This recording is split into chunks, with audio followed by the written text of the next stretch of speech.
Oke, saya akan membahas mengenai ini ada bab 13 ya. Menyukuri sorry nggak kesalahan penulisan. Menyukuri anugerah Allah dari Iptek gitu ya. Sebelumnya kita harus mengetahui itu. Sorry, ada yang namanya itu Iptek. Oke, Iptek itu apa? Itu kesingkatan dari pengetahuan teknologi ya, kalau nggak salah saya seperti itu ya. Jadi bagaimana kita harus menyikapinya teknologi ini tadi gitu kan, seperti yang sudah saya katakan juga tadi pada materi-materi sebelumnya. Teknologi ini ada dia dampak positifnya, ada juga dia dampak negatifnya seperti itu.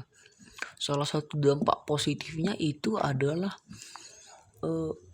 pekerjaan semakin cepat gitu kan, itu cepat gitu. Dampak negatifnya itu adalah malas gitu, oke, malas.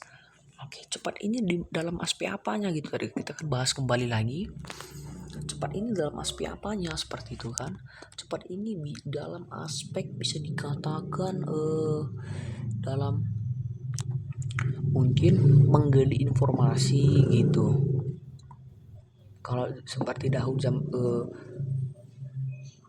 zaman dulu lah gitu ya kan, sebelum adanya sebenarnya bukan sebelum adanya sih, sebelum berkembangnya teknologi dia itu informasi itu mungkin sebagian besar dicapai dari yang namanya koran atau surat kabar gitu ya. Koran otomatis penyampaian informasi itu sangat-sangat lambat seperti itu ya. Dia dari dicetak dulu, setelah dicetak dikirim dulu, habis itu dibaca, baru dicetak lagi, seperti itu lagi kembali. Jadi dalam proses pengiriman juga dia pasti memakan waktu, jadi informasinya pasti terlambat seperti itu ya. Nah, jadi dengan adanya teknologi yang bagus gitu, ada yang terbaru, cepat gitu, ya, informasi itu bisa lebih cepat diterima masyarakat gitu, bisa mulai dapat dari internet, media sosial gitu ya. Oke, ini salah satu contohnya gitu ya. Jadi dampaknya itu apa gitu kan, dampaknya itu apa? Malas. Kenapa malas? Kenapa? Setelah gampangnya kita mencari informasi, jadi kita salah satu dampaknya itu adalah minat membaca jadi kurang gitu, minus gitu. Ibaratnya jumlah pembaca itu hampir 1 dari 10 orang setelah adanya teknologi ini tadi seperti itu. Orang tinggal buka handphone, langsung buka Google atau internet gitu, atau media sosial, langsung dapat informasi seperti itu. Bisa dari media video atau berupa majalah gitu, atau berupa artikel kayak gitu.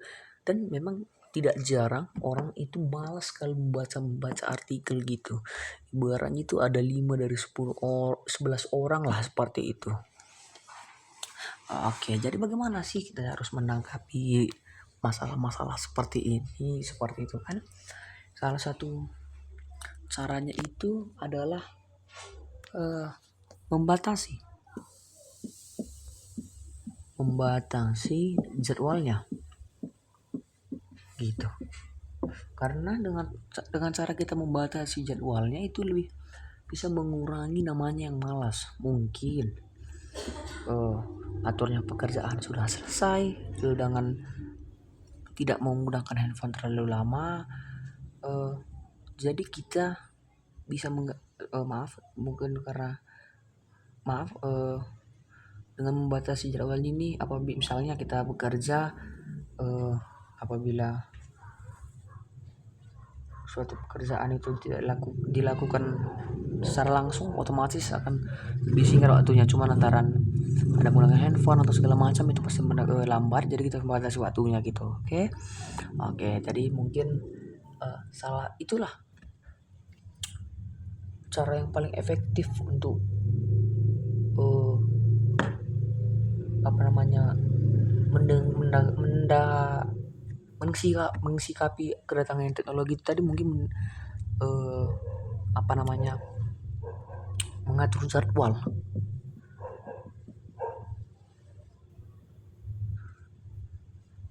Ini tadi lah saya bilang tadi, karena mungkin kalau dibilang sepertinya kalau dikatakan berhenti itu sepertinya tidak mungkin sih, karena lambat mau tidak mau kita juga harus mengikuti teknologi juga kan gitu ya. Mungkin sekian dulu lah pembahasan saya mengenai bab 13 ini, yaitu tuh mengenai ilmu cara-cara menangkapinya. Kita akan lanjut lagi ke bab terakhir yang kita akan bahas, yaitu bab 14 pada video berikutnya. Oke, see you next time.